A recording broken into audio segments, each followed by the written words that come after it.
예, 안녕하십니까. TGN 김종태입니다. 저는 그 차 중앙협회 부회장을 맡고 있는데 오늘은 협회를 대변해서 한 가지 좀 건의사항을 드리고자 합니다. 그 국내 차 시장이 2007년도 그 농약 파동 이후에 그 10년이 지났지만 아직도 굉장히 차 농가나 뭐 차 업체들이 이제 아직 어려움을 겪고 있는데, 이러한 그 농약 파동이 안 일어나게 하기 위해서는 어떤 차에 대한 농약 기준 설정 확대가 그 절실히 필요한 상황입니다. 이 차량계 품목도 워낙 많고 또 생산하는 국가들도 많다 보니까 그 사용되는 농약이 종류가 굉장히 많은 편입니다. 근데 현재 그 국내 그 차에 대한 농약 기준 항목이 40가지가 지금 되어 있고, 또 최근에 이제 소비가 늘어나고 있는 그 허브티는 기준 자체가 없다 보니까 대부분 그 최저 기준이 적용이 되고 있어가지고 이 국내 기준에 맞는 원료 확보가 굉장히 어렵고, 더구나 이제 유기농 차 원료 같은 경우는 전 세계적으로 약 2% 이내밖에 안 되다 보니까 국내 기준에 맞는 차 원료 확보가 안 돼서 생산도 어렵고 또 수출도 못하고, 뭐 저희 같은 경우도 이제 국내 차 시장이 어렵다 보니까 금년도 미국에 대형 마트와 계약을 해가지고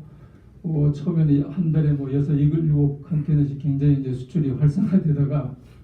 원료 확보를 못 해가지고 이제 뭐 한 달간 중단되는 바람에 점 내려지는 그런 그 타격을 입게 되었습니다. 그래서 외국의 경우는 이 EU 같은 경우는 이제 차에 대해서 약 475가지, 또 허브티에 대해서는 440가지, 일본은 차에 대한 기준이 242가지, 그리고 대만이 약 118가지 정도 이렇게 농약 기준이 설정이 되어 있다 보니까 대부분의 차 생산 국가들이 그 기준에 맞게끔 이제 재배와 생산을 하고 있어가지고 우리나라 기준에 맞는 원료를 확보가 굉장히 어려운 그런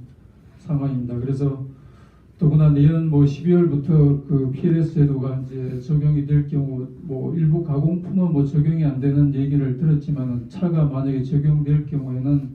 굉장히 어떤 산업의 어떤 존폐 문제도 굉장히 걱정되는 그런 상황입니다. 따라서 일본이나 유럽처럼 어떤 그 차에 대한 농약 기준 항목을 좀 더 확대해 주실 수 있는 방법이 없는지, 또 기준 설정이 안 되는 허브티 같은 경우는 좀 기준 설정을 현재 차로 적용을 해서 어떤 안전한 어떤 기준이 이렇게 맞게끔 원료 확보를 할 수 있게끔 한 방법이 없는지 좀 검토해 주시기를 부탁드리고 싶고요. 그래야 좀 더 차 산업이 좀 더 활성화될 수 있지 않을까 하는 생각이 듭니다. 그리고 이거는 질의 그게는 없었는데 제 개인적인 좀 억울한 부분이 하나가 있어가지고, 저희가 몇 년 전에 그 세계차 컨테스트에서 일본에서 된 그 컨테스트에서 금상을 받았습니다. 근데 저희 이제 직원이 이제 금상을 받았다고 그걸 홈페이지 제품 옆에 이제 표기를 했는데, 어느 날 과대 광고로 고발됐다고 조사를 받으러 경찰서로 오라고 그래가지고 이제 갔더니,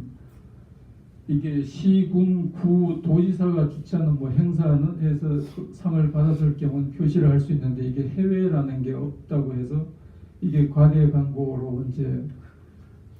고발이 돼가지고, 그래서 검찰에 불려가서 100만 원 벌금을 내고 이제 그걸로 끝난 줄 알았습니다. 근데 이제 최근에 정부 포상이라든가 에이펙 카드를 갱신하려고 하니까 이게 정가 기록 조회를 떼니까 식품위생법 위반해갖고 정가적으로 올라가 있더라고요. 그래서 아니 이게 도에서 무슨 상을 받은 거는 이게 표시할 수 있고, 올림픽이나 월드컵에 가서는 상을 받은 건 표시할 수 없다는 게 도저히 이해가 안 되고 억울해서 좀 개인적으로 좀 하소연을 좀 드리고 싶습니다. 그래서 이런 부분, 저 같은 그런 피해자가 발생이 될 수 않도록 좀 그런 물론 그런 걸 이제 악용하는 그런 경우도 있지만, 실질적으로 이렇게 상을 받고 그걸 표시할 수 없다 그러면은 그걸 받기 위해서 들어가는 비용이나 시간이나 이런 게 아무 의미 없는 그런 상황이 되다 보니까 좀 그런 불합리한 부분은 좀 개선될 수 있도록 좀 배려해 주시기를 좀 부탁드리고 싶습니다.